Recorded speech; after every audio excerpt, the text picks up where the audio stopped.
Okay, magandang araw po sa ating lahat at panibagong updates na naman ang gagawin natin ngayon sa araw na ito. Itong una nating pag-uusapan, ipapakita natin itong mga videos na mga huling birit ng mga kandidato, no? Sa huling araw ng kanilang pangangampanya, ipapakita natin 'yan, no? Dito sa alyansa ng Bagoong Pilipinas hanggang sa dito sa ating mga iboboto na Duterte, ipapakita natin 'yan, okay? At ire-react natin. At itong pangalawa nating pag-usapan ay itong ang Duterte, ang tagumpay ng PDP ay inialay raw nila ito kay FPRRD, no? Kung sakasakaling palarin ang 10 nating Duterte, no? Don't forget guys, iboboto talaga natin. Nandito yan, no? Iboboto natin ang Duterte talaga, kasi kapag mananalo sila, inialay nila ito kay former President Duterte, no? Ang galing talaga. Okay, so ito rin, ipapakita ko rin ng video ni Attorney Harry Roque doon sa Netherlands, The Hague, no? Na itong si Roque ay binabanatan niya itong Marcos admin, no? Tungkol sa paglustay ng pera ng taong bayan. Ayan, yun ang ipapakita natin, para ire-react rin natin yan, okay? Pero guys, bago natin ito simulan itong ating video na ipapakita ko sa inyo, help me po muna na i-like at saka i-share itong video na ito para guys kakalat ito sa taong bayan. Okay? Sabay-sabay muna tayong mag-like and share sa Donmar TV. Itong video na ito, like and share. 1, 2, 3, go! Okay, naka-like and share na ba lahat? And also guys, sa mga bago pa lang dito sa aking channel, mag-subscribe na po kayo para lagi kayong updated sa ating mga balita. And at the same time, yung mga cellphone ninyo, ma-notify yan kung meron tayong breaking news, bagong uploads, o kung nagla-live ang ating channel. Ma-notify kayo lahat dyan. Kaya mahalaga po na mag-subscribe tayo sa Donmar TV. 1, 2, 3, go! Ayan, nakasubscribe na ba lahat? Okay, so unahin muna natin itong mga huling birit ng mga kandidato, okay? Ipapakita natin, okay? Ire-react natin ito. Play, mga kandidato, huling birit nyo na ito bago mag-election day. Okay, play. Sa pinakauling pagkakataon, muling ibinida ni Pangulong Bongbong Marcos sa mga ito yung alyansa ng Bagoong Pilipinas. Ito yung mga huling birit nila. Bato ng alyansa para sa Bagong Pilipinas o para sa Bilang Pilipino 2025. May sinabi rin siya tungkol sa teritoryo ng Pilipinas. Narito ang aking report. Sa Mayo 12, wag na po kayong mag-isip ng malalim. Basta tingnan ninyo, all the way alyansa! All the way alyansa! All the way alyansa! Mabuhay! Tingnan nyo yung mga tao, no? Pinipilit niya na sasabay sa kanya kapag sumisigaw siya. Di ba? Pinipilit niya pero parang ayaw eh. Parang ayaw. Wala na talaga kayo. Matatalo kayo. Ang alyansa para sa Bagong Pilipinas, mabuhay po kayong lahat! Sa huling araw ng show of force ng alyansa para sa Bagong Pilipinas, sinamahan sila ni Pangulong ayan. Bibilangin natin. Marcos. Bibilangin natin, Isa, dalawa, si Abinay, si Lacson, si Tito Soto, sino yung isa? Si Abalos. 1, 2, 3, 4, 5, 6, 7, 8, 9, 10, 11? Na manuyo ng 1, 2, 3, 4, 5, 6, 7, 8, 9, 10. 10 na lang sila. 10? botante sa Di ko makita si si Camille Villar at si wala si Camille Villar at sa si 11. 11 nga sila kasi nasama natin na bilang si Bongbong Marcos. So confirm wala na si Villar at si Aimee Marcos. 10 na sila. Tapos itong si Duterte dumarami kasi dinagdag pa si Aimee, si Camille, si Kerubin at si Sino yung isa? Si si Hunasan. Dumarami yung kabila. Pero ang bilin po ni Tatay Digong is Duterte, no? 10 lang. 10 lang tayo. Mandaluyong. Sarado ang bahagi ng 9 de Febrero sa Mandaluyong City para sa huling campaign rally ng Alyansa para sa Bagong Pilipinas. Ayan, no? Yan ang rally ng Alyansa. Talagang tinodo na nila. Kung titingnan mo, yung tao very organized. Meaning, if very organized, merong nagko-control. Kung merong nagko-control, merong ayuda. Yeah. Hindi kagaya ng rally sa kabila ng Duterte. Hindi mo makikita na uniform yung t-shirt. Walang uniform doon na t-shirt kasi lahat ng mga dumadalo, organic, mga gusto lang makita talaga yung Duterte at yung mga kaalyado ni Tatay Digong. Ito very organized kasi kung hindi ka mag-organize, wala kayong ayuda. Ayan, no? Pero ako in my own analysis, hindi lahat ng nandyan ay mga alyansa yan. Loyal yan kay Bongbong Marcos. Totoo. Iba dyan, maka Duterte yung iba dyan. Napipilitan lang sila kasi kailangan nilang kunin yung ayuda. Mula sa orihinal na planong 21... Ayan, ang dami. Pero ilan lang siguro ang mga alyansa dyan, no? Karamihan dyan, mga Duterte yan lahat. On major rallies, 16 lang ang isinagawa ng alyansa kasama ang Pangulo. Ayan na, ganun pa sila. Yeah, ayuda. Kahit 16 lang siya, mas malawak ang naging reach niya kesa sa mga style nung araw. Malaking Si Soto, ayaw ko nang iboto yan. Wala talaga nagawa yan eh. tulong din daw para makahikayat ng mga botante ang pagsama ni PBBM. Kaway siya ng kaway. Wala namang pumapansin. Wala pumapansin. Si VP Sara, nakatayo lang, walang ginagawa. Sumisigaw na yung tao eh. Ang totohanan at talagang Isa pa ito. Huwag nyo na iboto ito. Nagsayang lang kayo ng dito. Panahon. equivocal yung kanyang suporta sa slate. Mula sa 11 kandidato ng Alyansa para sa Bagong Pilipinas, 3 lang inendorso ng Iglesia ni Cristo. Yan ang malaking tanong. Totoo bang 3 lang ang inendorso ng Iglesia ni Cristo? Kasi ako, ni minsan sa mga nagdaan na history sa Pilipinas, hindi naman nag-aanunsyo ang Iglesia ni Cristo kung sino ang iboboto nila. Kung meron man silang i-anunsyo dyan, sa kanila lang yan, sikreto yan. Doon na yun sa simbahan nila. Hindi nila i-anunsyo yan on public. Di ba? Ako hindi ko maniniwala dito eh. Wala naman daw yan problema sa mga hindi dinala ng INC, gaya nila Erwin Tulfo, Ping Lacson at Tito Soto.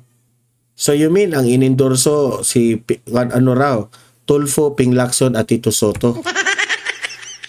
Nagdududa ko dyan eh. Duda ako dyan, propaganda na naman yan, ipinalabas nila na inendorso ito ng INC. Hindi ako maniniwala dyan. Kasi yung INC, noon pa yan, hindi yan magpapublish sa social media na ito yung iboboto namin. Hindi ganyan sila. Tahimik lang yung mga INC eh.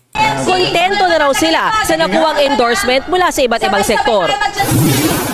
Ang kumalas naman sa ito namang si Aimee, Aimee, kaya pa ba?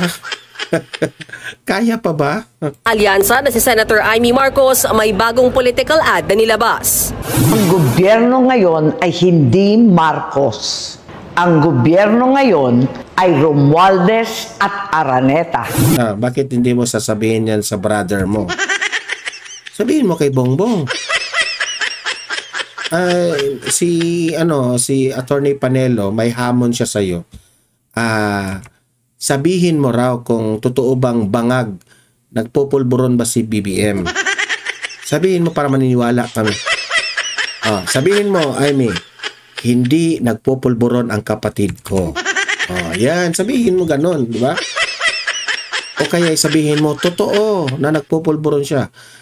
Gusto rin namin marinig ang opinion mo patungkol dyan, kung totoo ba yan o hindi, di ba? Para naman malaman namin.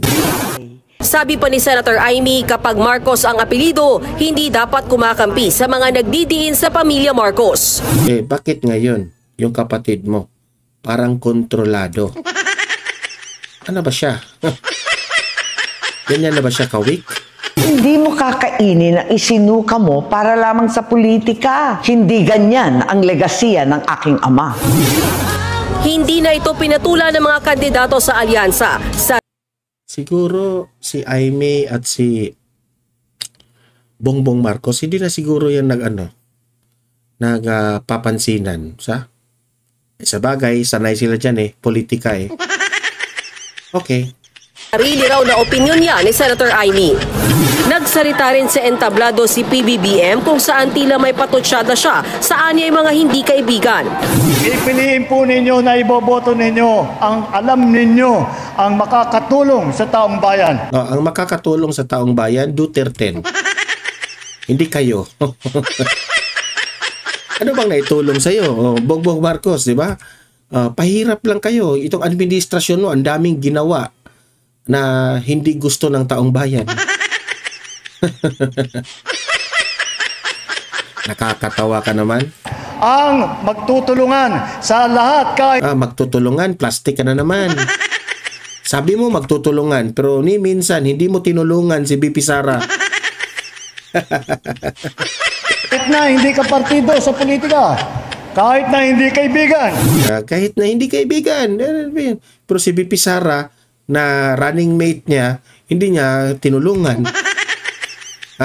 Hindi niya. Inaapi ng Kongreso dahil nag-away sa pinsan niya. Anong ginawa mo? Wala. Ay naku, Bongbong. Huwag mo na kaming utuhin at budulin. Kilala ka na namin. Palaban naman ang sinabi ng Pangulo tungkol sa ating teritoryo. Sa gitna ng tensyon sa West Philippines. Gagamitin na naman nila ang China. Gagamitin na naman ninyo. China na naman ang dahilan dito sa gulo ng Pilipinas. Huwag na tayo niyan. Dahil sa China. Kailanman hindi tayo uurong sa pagtatanggol sa teritoryo ng Pilipinas. Wag puro salita. Gawin mo. Ang galing mo sa salita wala kang gawa, di ba? Diyan ka magaling. May pa-drums pa sila. Kasi yung kabila, yung Duterte, hindi kailangan ng drums kasi maingay na talaga doon. Dito, alam nilang yung tao nakatulala. Parang hindi responsive. Kasi wala silang pagmamahal kay BBM Oy, magdala kayo ng drums para meron naman tayong konting ingay. Drums ang nag-iingay.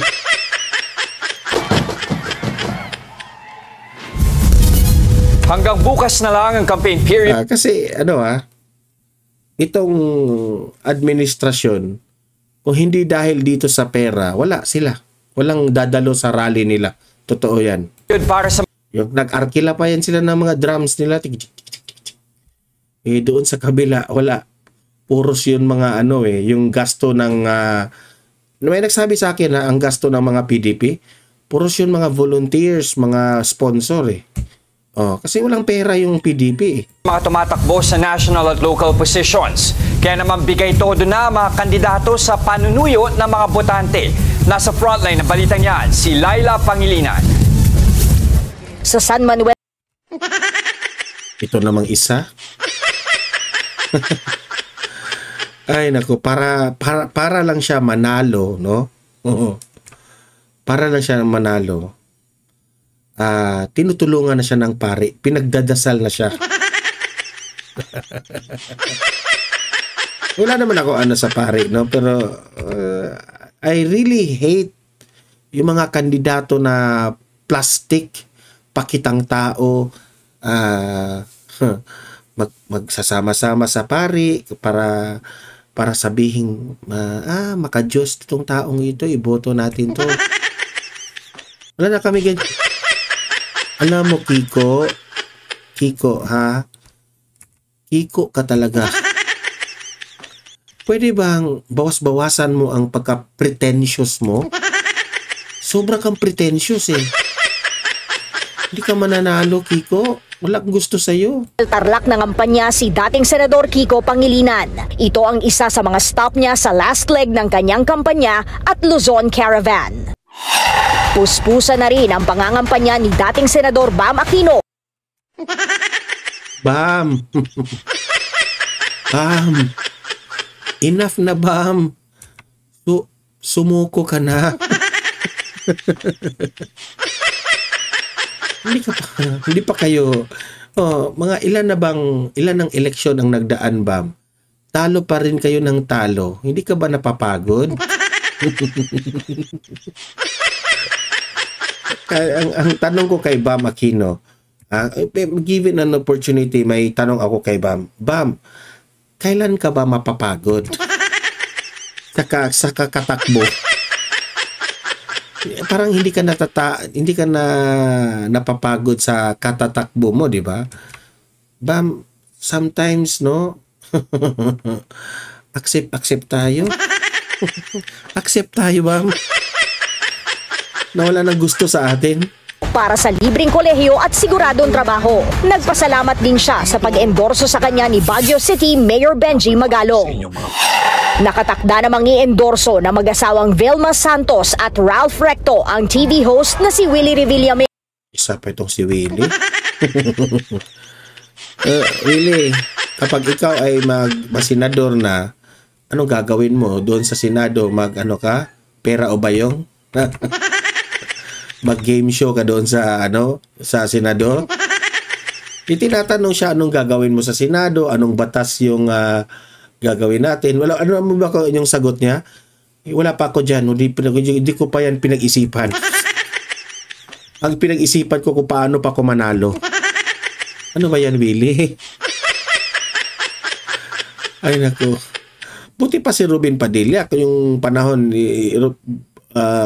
kasi mga artista ang pinagsasabi natin.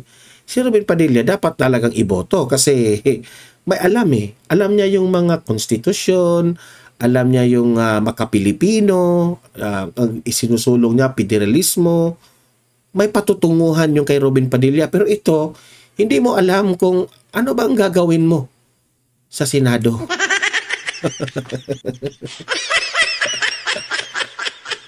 Sa gaganapin na Grand Rally ng kampo ng Star for All Seasons sa Lipa, Batangas ngayong gabi. Kagabi, personal din siya. Alam mo ba ano ang nakikita ko kay Coco Pimentel? Ano ang na-observe nyo kay Coco Pimentel? Ano na-observe nyo? Una, inendorso niya si Manny Pacquiao noon, di ba? Presidente. Ngayon naman si Willie Revillame. Anong napapansin nyo? Mahilig mang-endorso ng mga mayayaman. Mahilig. Ang galing mo rin, no? Ang galing mo, Coco Pimentel, no? Nagtataka lang ako kasi Manny Pacquiao, maraming pera, inendorso niya. Willie Revillame, inendorso. Magaling rin pumili ng mga kandidato, yung mga may pera. Yun lang ang napapansin ko. Coco, ha? Ikaw talaga, Coco, ha? Ang inendorso ni 1st District Congressional Candidate Senator Coco Pimentel sa kanyang Grand Rally sa Marikina. Pinili siya ni Pimentel dahil pareha sila ng plataporma. Pinili siya ni Pimentel kasi pareha sila ng plataporma. Kaya pinili rin niya si Manny Pacquiao kasi pareho siguro sila ng plataporma. Di ba? Ang galing. Mga mayayaman ang inendorso. Galing, ang galing. Kaya magkakaalyado sila pag parehas na pinalad manalo. Sa pagtungo naman ni Luke Espiritu. Luke Espiritu. Huwag ka nang mangarap. Tanggalin na natin yan. Okay, so yun po ang mga kandidato natin, no? Nakakatawa yung iba, no? Okay yung iba. Pero yung mga ipinakita ko ngayon, itong unang mga ipinakita ko sa inyo, no? Maghanda-handa na kayo ng basura.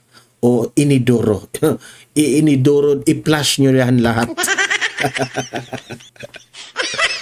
Okay? Yung unang video na ipinakita ko sa inyo, yun yung mga i-flash nyo sa inidoro. Okay? I-flash nyo sa inidoro yung lahat. Okay. So, eto yung etong pangalawang video na ipapakita ko sa inyo, eto yung iboboto ninyo. Okay, pasok. Naniniwala ang PDP laban sa senatorial candidates na may malaking tsansang manalo ang kanilang grupo ngayong darating na halalan. Tuwing may pagtitipon ang partido, ramdam daw nila ang mainit na suportang ibinibigay ng mga tao. Di ba? Mararamdaman nila kaagad.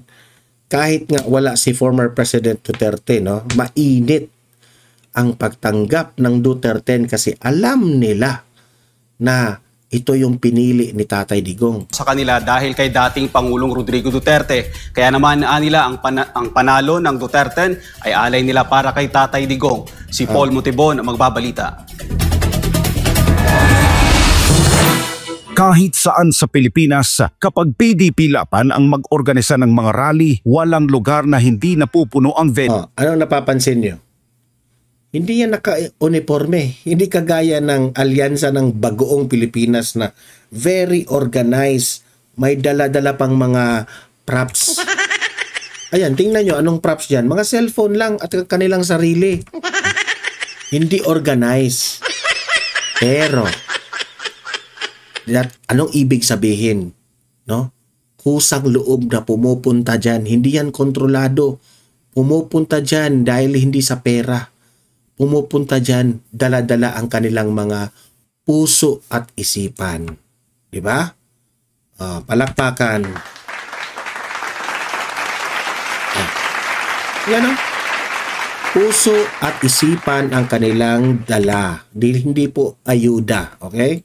Walang panahon na hindi dinodumog ang grupo, lalo na kapag andyan ang senatorial candidates ng partido. Ibig sabihin nito, sa kabila ng mga paninira at planong pabagsakin ang mga Duterte, nananatili pa rin ang lakas, impluwensya at karisma ng grupo sa publiko para sa PDP senatorial balls. Ramdam nila ang init ng suporta ng mga tao kay dating Pangulong Rodrigo Duterte at sa mga iniindorso nitong kandidato na kumakatawan sa kanyang mga adhikain para sa bansa. Kaya naman ang tagumpay-ani na ng PDP Duterte senatorial slate ngayong panahon ng kampanya hanggang sa Mayo 12 ay alay nila para sa dating Pangulo na ngayoy bigong makasama, makapiling ang mga Pilipino dahil sa pag-abandona ng gobyernong Marcos Jr. sa kanya at inihain sa kamay ng mga dayuhan. The results dedicated ito para sa kanya. Yan lang masasabi ko sa kanya. We are working hard in your honor, sir. Dahil kung wala kami dito. So ito, tuloy ang aming pagsusumikap para yung Duterte brand of leadership, Duterte brand of service, Duterte brand of pakikikapwang tao ay aming itutuloy po, sir, kahit na wala ka dito. Tandaan po natin, pagpasok nyo lang po sa Lunes, pag sa inyong pagboto, tandaan nyo lang po si Tatay Digong na nagserbisyo po sa atin sa 6 na taon. Mas nakakalakad ba ang ating mga anak dyan na hindi nasasaktan at nababastos. Ginawa niya po ang lahat para sa bayan. Nagsakripisyo po siya. Para naman sa isa sa mga kilalang political vlogger at SMNI anchor na si Banat Bay, kung nais ng publiko na maibalik ang pamumuno ng mga Duterte, dapat makinig ang mga ito sa payo ng mas nakakaalam sa takbo ng politika sa bansa, si dating Pangulong Duterte. Naniniwala si Banat Bay na may malalim na mensahe ang pakiusap ni Duterte sa pagboto sa 10 mga kandidato nito. Ako, Duterte lang. Bakit? Kasi pag binigyan mo pa ng tsansa yung iba, maghahabulan yan doon sa ilalim at baka mawala pa po yung Duterte. Para sa akin po, ginagalang ko po ang sinasabi ng ating Vice President, pero kung kahit itatanong nyo sa mga eksperto, ayan po diniscuss ko sa aking vlog, pag tayo ay nag-block voting, mas malakas yung 10 pag hindi na tayo bumoto ng iba pa. So para sa akin, Duterte lang. Ako naniniwala talaga na... So may effect yan eh. Kapag magsali ka pa ng 2, madidihado yung 10 eh. Diba? Posible ang ating ninanais na pagbabago kung dito sa Duterte nating mga maihahalal sa Senado. Sa kabilang banda, hindi inaasahan ng PDP Laban ang mainit na pagtanggap ng mga taga-Luzon sa kanilang grupo kahit hindi na personal nakasama ang dating Pangulo. Sobrang saya ng taong bayan. Libo-libong tao ang tumalo. Di man natin ini-expect na darating sila. Subalit sa kabila ng ulan, sila'y nagpatuloy na pumunta rito upang makita lamang at matunghayan ang ating mga kandidato, lalo tigit ang atong Vice Presidente Inday Sara Duterte. Samantala, bagamat hindi rin personal na nakapunta sa senatorial candidate Pastor Apollo C. Quiboloy sa meeting di avance ng PDP Laban, iginiit naman ng partido na walang iwanan sa kanilang grupo. Lahat ikinakampanya at lahat sinusuportahan saan man sila magtungo. We are campaigning as a team. Kahit wala dito si Pastor Apollo Quiboloy, andito pa rin yung spirit niya kasama natin at isa yan sa nagpapalakas sa ating loob, no? Kasama natin si Pastor Apollo Quiboloy spiritually. Para sa Diyos at sa Pilipinas kung so ayan Duterte lang po tayo. Alam ko na malaki po ang tsansa na manalo ang Duterte. Kasi kung ang mga Pilipino ay nakikinig lamang po kay Tatay Digong, sundin po natin, no? Sundin po natin. Huwag na kayong malito, Duterte lang. Duterte lang. Wala nang Amy, wala nang Kirubin, wala na yun, ha? Duterte lang talaga. Kasi ito na yung pinakamalaking tawag natin dyan. Ito lang yung tanging paraan na makaganti tayo sa administrasyon. Okay? Di tayo magpapasupil at sa kanilang mga ginagawa na lugmok na nga ang bayan natin, no? Kahirapan, kagutuman, lahat-lahat, tapos iboboto pa natin sila. Siguro tanga na tayo kung iboboto pa natin yung mga alyansa, di ba? So, wag na tayong magpaligoy-ligoy pa. Duterte na kaagad, lahat-lahat, no? If we want a tunay na pagbabago, Duterte lang talaga. Okay? Ito, panoorin rin natin itong banat ni Attorney Harry Roque sa Administrasyong Marcos. Ito yung mga paglulustay ng pera ng taong bayan. Galit na si Roque dito. Play, Roque. Kailangan mag-sign in? Ayan, magandang araw po sa inyong lahat. Narito pa rin kami sa Duterte Park. Ang mga kampon ng CPP-NPA. Pahiya kayo, hindi nyo kami napaalis. Ayan, pakita po natin ngayon ang lugar ng Duterte Park. Mas maganda po ngayon dahil mas maraming puno ang Duterte Park. At ngayon, meron pa kaming mga tent, di ba? So, ang mga kulto ng mga CPP-NPA, hindi nyo kami mapapalis dahil ang buong Kingdom of Netherlands kinikilala na kinidnap ang Tatay Digong. Kaya hindi nyo kami mapipigil magtipon-tipon. Kung sa Pilipinas, sinusupil ni Marcos Jr. ang karapatan ng malayang pananalita at malayang mapayapang pagtipon-tipon, dito sa Netherlands, hindi pwede sipilin. Walang power sa mga bangag dito. Walang power sa mga butod. Belat nyo! Pagtitipon-tipon. Wala raw power sa mga butod. Si ano yun Lisa raw yun Pinatutungkulan ni Roque si Lisa. Butod. Butod talaga. Na mga nagmamahal sa bayan, nagmamahal kay Tatay Digong. Nabuhay po ang Pilipinas. Duterte! Duterte! Duterte! Duterte! Duterte! Duterte! Duterte! Nakita niyo po walang tupas ang pagmamahal ng mga kababayan natin kay Tatay Digong. Kaya po, kahit ano pang gawin ng mga kampo ng CPP-NPA, mga bangag at saka mga dilawan na nagsanib puwersa na, ang sigaw ng taong bayan ay Duterte! Duterte!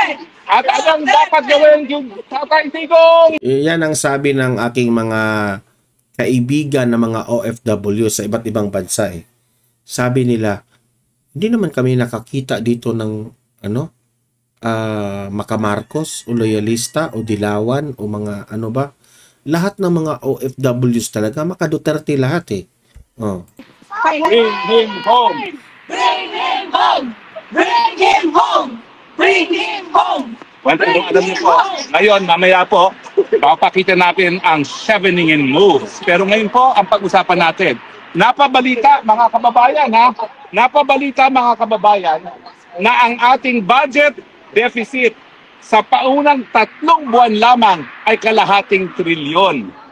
Ano ba ho ibig sabihin ng budget deficit? Ito po yung ginastos ng mga bangag kung ikukumpira mo doon sa kinita ng bayan. Kung tayo po ay may pamilya, ang budget natin, sabihin natin is 10,000 naman. Abay, ang bangag po ay hindi nag-stick to 10,000 a month at ang ginawa po niya ay sobra-sobra na ang ginastos niya. Ang ating budget po para sa taong ito ay 6 trillion. Pero ngayon pa lang po, ang ating budget deficit ay kalahating trilyon na sa unang 3 taon. Kung magpapatuloy po yan sa 3 pang quarters, ibig sabihin yan, 5, 10, 15, 20. Ang magiging budget deficit natin ay 20 or 2 trillion. Ibig sabihin, sa 6 na trilyon na budget natin, ang hindi natin kikitain ay 2 trillion sa natin kukunin yan. Yan po is pangungutang. Unang question, bakit ba ganitong kalaki ang ating budget deficit na kalahating trilyon sa unang 3 buwan pa lang ng gobyerno? Siyempre po, pangungurakot. Bakit? Panahon kasi ng eleksyon. Anong ginawa nila? Nagbigay ng akap, nagbigay ng tupad, nagbigay ng kung ano-anong ayuda. Kunwari ayuda, pero vote buying. Kaya po, kalahating trilyon na ang ating budget deficit. 3 buwan pa lang. Mantakin ninyo, kapag ito ay nagpatuloy na kada 3 buwan, kalahating trilyon sa isang taon, 2 trilyon sa natin kukunin yan. Kung sa ating budget na 6 na trilyon, 2 trilyon ang hindi pa ang uutangin natin. So kapag hindi po kasi nagbalanse ang budget, ibig sabihin yung kumikita ng gobyerno ay katumbas ng kanyang ginagastos sa natin kukunin. Di numero 1, mangungutang na naman tayo. Mantakin nyo, kinurakit nila ang pera at ang pinagkunan nila ng mga kinurakot nila, uutangin na tayo po ang magbabayad. Pangalawa, magpapataw na naman sila ng mas mataas na buwis. Kaya nga itong recto na ito, hindi lang siya nagsimula ng VAT. Ngayon, gusto pa niyang pataasin ng buwis, lalong-lalo na sa capital gains tax. Naku po, ano bang mangyayari kapag nagpatuloy na ganito ang sitwasyon? Well, unang-una po, tataas yung tinatawag natin interest rate. Kapag nangutang ang mga mamamayan para sa kotse, para sa bahay, para sa negosyo, masyadong mataas po. Bakit? Kasi yung gobyerno nagkukompetensya sa mga mamamayan sa pangungutang.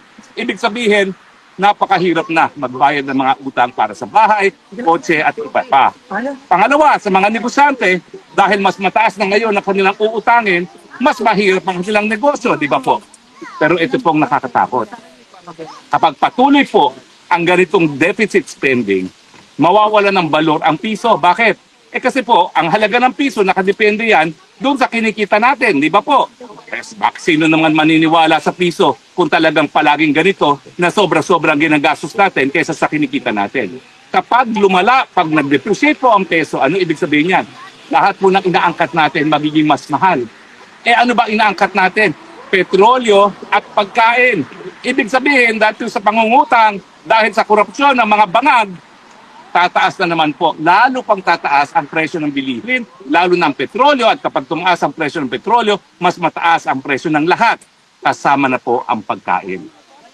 So tayo po, mga Pilipino, ginigisa tayo sa sarili nating mantika. Yung kanilang mga mararangyang buhay ng mga lahat po sa gobyerno, yan po ay dahil hindi sapat ang kita natin, uutangin. Tayo magbabayad.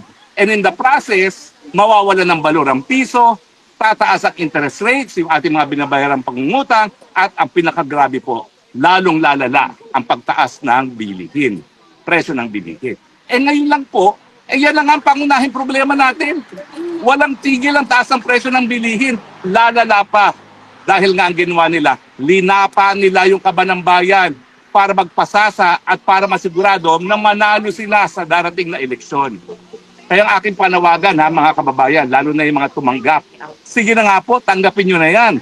Pero bumoto po kayo ayon sa konsyensya.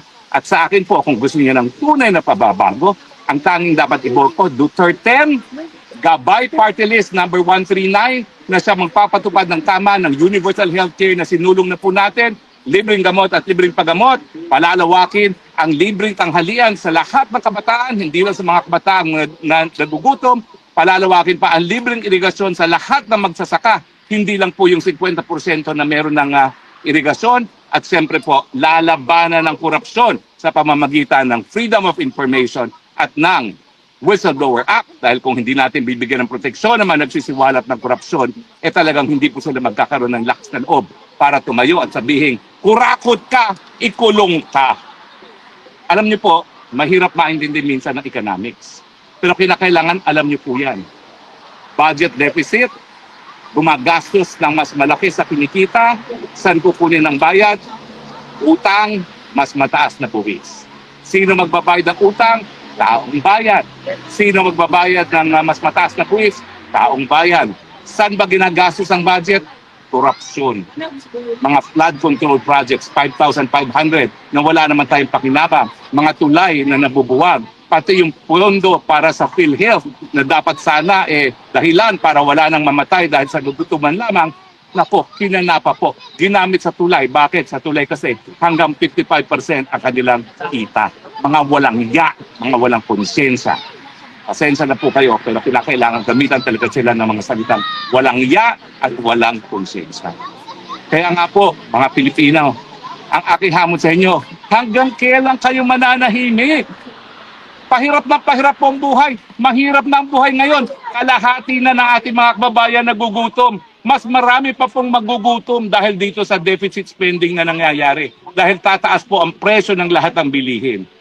So kung ngayon 52%, siguro po matapos ang taon, baka umabot na yan ng 65%. At saan tayo pupulutin pa ganyan? Naisip pa bang magrevolusyon para magkabago lang? Ako ayaw ko pong revolusyon na madugo. Ang gusto ko po, gamitin na natin yung kapangyarihan natin bilang soberenyang mamayan, bilang tunay na may kapangyarihan para sisantihin na itong gobyernong ito. May karapatan po tayo magsisante at 2 beses na natin nagawa yan sa ating kasaysayan. Wala pong illegal dyan, basta ang gagawin natin, mapayapa. Ginagamit lang po natin ang ating karapatan kung tayo po'y magsisisante ng walang silbing gobyerno sa mga mapapayapang pamaraan. Pero kung tayo po'y mamanahimik, kung aantay pa natin yung hagupit ng bayan, dyan po talaga tayo magkakaproblema. Dahil kapag talagang gutom na gutom ang taong bayan, hindi po siguro maiiwasan ang pagdaloy ng dugo na ayaw ko pong mangyari. Kaya ngayon pa lang, gamitin natin yung eleksyon. Pero talagang ang tingin ko po, hindi sapat na iboto ang mga senador na tututol sa impeachment ni Presidente ni Vice President Duterte. Kinakailangan palitan ng ulo mismo. Dahil kapag ang ulo ay wala sa tamang pag-iisip, walang solusyon sa problema, lalong-lalo na sa problema ng pagkagutom, sa problema ng pagtaas na presyo ng bilihin, kawalan ng trabaho at mga mababang welfare. So mga tayo kayo, puntin tayo rito. Alam mo na, saan po kayo galing? Ireland. Ireland. O ba't po kayo nandito? Siyempre, to show our love and support to President Duterte. Hindi nyo sa natin dito. Kayo po, Dublin, Ireland. Dublin, Ireland. Oh, sino kasama natin ngayon na pinanggalingan? Dublin, Ireland. Kayo po, saan po kayo galing? Mga OFWs natin yan na nagsasakripisyo, na pumupunta talaga at magsusuporta kay Tatay Digong dyan Dublin. Alam niyo po, sa Dublin, sila talaga Paya daw kayo! Okay, ito na po pinagkakaantay natin. Yung mga chevening moves. Okay? Okay. And a 2, and a 3. Bangat, bangat, bangat. Bangat, bangat, bangat. Bangat, bangat, bangat. Ngiwi, ngiwi, ngiwi. Ngiwi, ngiwi, ngiwi. Ngiwi, ngiwi, ngiwi. Butod, butod, butod. Butod, butod, butod. Butod, butod, butod.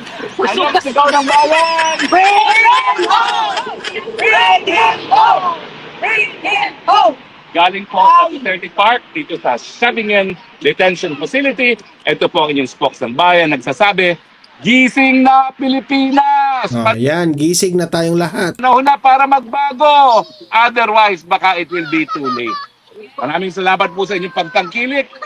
Live from The Hague with our kababayan, spokes ng bayan at lahat. So, ayan ha. So, kitang-kita nyo ha, ang mga suporta ng mga OFWs nating mga kapatid, mga kaibigan, dyan lang sa The Hague, no? At nagpapasalamat tayo kay Attorney Harry Roque, no? Sa hindi ka napapagod sa paglaban mo, no? Sa advokasya ng mga Duterte. Okay? So, kayong mga audience ko dito, nakita nyo naman ang mga pinag-usapan natin, ang mga ipinakita ko sa inyo. Libre po kayong mag-comment, mag-react sa mga pinag-usapan natin. Okay? At usap-usap tayo sa comment section. By the way guys, like and share this video para kakalat ito sa taong bayan. And sa mga bago pa lang dito sa aking channel, mag-subscribe na po kayo para lagi kayong updated. And meron po tayong pangalawang channel, Donmar TV, Balitang Totoo. Ayan, i-type nyo lang yan sa YouTube, no? At makikita nyo doon. Mag-subscribe kayo para marami kayo kung mga videos doon na ina-upload namin na hindi nyo makikita dito sa main channel natin. Okay? Kaya mahalagang mag-subscribe doon. And sa mga audience ko dito sa Donmar TV, maraming salamat po. See you in my next video. See you in my next live. Have a great day. Have a great night. God bless po sa ating lahat. Mabuhay ang Pilipinas. And God save the Philippines.